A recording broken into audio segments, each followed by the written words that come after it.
मुंबई महानगरपालिकेमध्ये परिवर्तन अटळ, पापाची हंडी आम्ही फोडली, लोणी कुणी खाल्लं हे जनतेला माहिती, मुख्यमंत्री फडणवीसांनी रणशिंग फुंकलं. मुंबई गुजरातींच्या हातामध्ये सोपायची नाही, मराठी माणसाकडेच राहिली पाहिजे हेच ठाकरे बंधूंचं टार्गेट, खासदार संजय राऊतांकडून स्पष्ट. मुंबईतील गिरण्या बंद पडून 40 मजली इमारती उभ्या राहिल्यात, पण तिथे मराठी माणूस कुठेही नाही, त्याची ताकद कुठे राहिली नाही, शरद पवारांचं विधान. फडणवीसांच्या नेतृत्वात महायुतीची दुसरी इनिंग सुरू, विधानसभेप्रमाणे स्थानिक स्वराज्य निवडणुकीतही महायुतीच हंडी फोडणार, उपमुख्यमंत्री शिंदेंकडून विश्वास व्यक्त. एकनाथ शिंदेंना लॉटरी लागली होती, पण कमावलेलं टिकवता आलं पाहिजे, भाजपच्या गणेश नाईकांनी डिवचलं, तर जनतेनं कामावर मतदान केल्यानं 232 आमदारांची विक्ट्री केली, शिंदेंचं प्रत्युत्तर. एकनाथ शिंदेंना लॉटरी नाही, मटका लागला होता, मटक्याचा आकडा काढणारे दिल्लीमध्ये बसलेत, गणेश नाईकांच्या विधानावर संजय राऊतांची खोचक प्रतिक्रिया.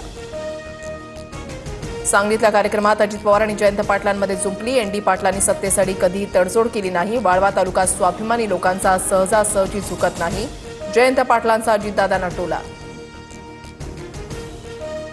आमची विचारधारा शिवशाहू फुले आंबेडकरांची, त्यात तडजोड नाही, अजित पवारांचं जयंत पाटलांना प्रत्युत्तर. तुमचं भाषण पाहून डोक्यामध्ये सणक गेली, असंही अजितदादांचं वक्तव्य.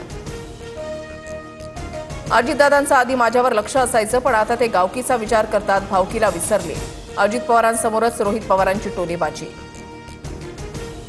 अरे भावकीकडे लक्ष दिलं म्हणून तो आमदार झाला, जयंतराव त्याला विचारा किती मतं पडली. अजित पवारांनी रोहित पवारांना सुनावलं, तर 1200 मतांनी आलोय, पण सरकारला 5 वर्ष सोडणार नाही, रोहित पवारांचं दादांना उत्तर. युतीचा विचार डोक्यामधून काढून टाका, सोयीचं वाटेल तिथे युती करायची, अन्यथा सोडून द्यायचं, असं आपलं धोरण.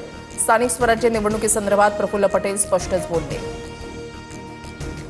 उद्या दुपारी 3 वाजता केंद्रीय निवडणूक आयोगाची पत्रकार परिषद, राहुल गांधींचे आरोप आणि बिहारमधल्या मतदार यादीवर स्पष्टीकरण देण्याची शक्यता.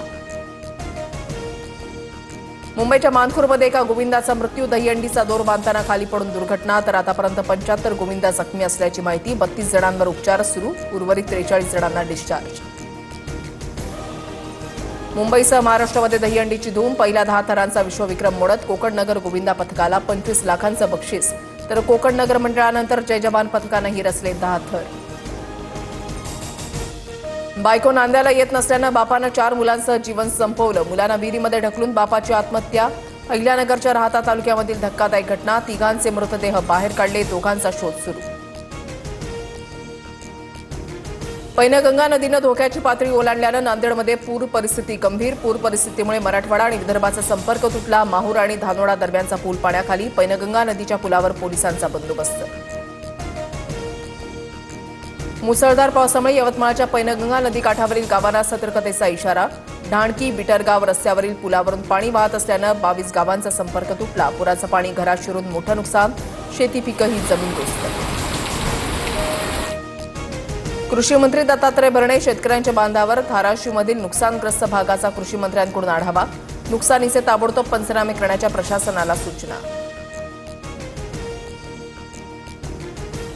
हिंगोलीमधील पावसाचा जोर वाढल्यानं नदी नाले दुधडी भरून वाहू लागले, कयाधू नदीचं पाणी शेतामध्ये शिरल्यानं मोठं नुकसान, तर वाशिममधील रिसोड आणि मालेगाव तालुक्याला पुराचा फटका.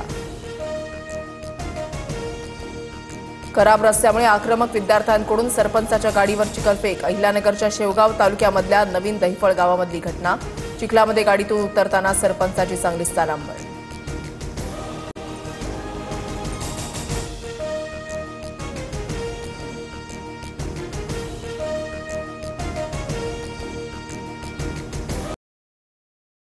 बिजनेस में एक गलती और भारी penalty, GST, income tax, accounting, इतनी झंझटों में उलझे रहेंगे तो बिजनेस कैसे बढ़ेगा? बिना गलती बिना पेनल्टी, लेकिन करेगा कौन?